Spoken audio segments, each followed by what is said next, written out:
tayo'y abala. Mahabang panahon na nag-alala. Maraming lumipas na pagkakataon, pagsasama-sama at pagtitipon-tipon.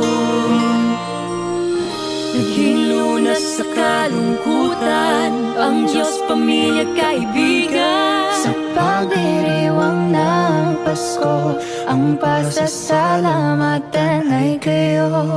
Paghahawak-hawak kamay at ating pagdadamayan, nakakarating nasan ka man. Tayong anghel ng isa't isa, tayo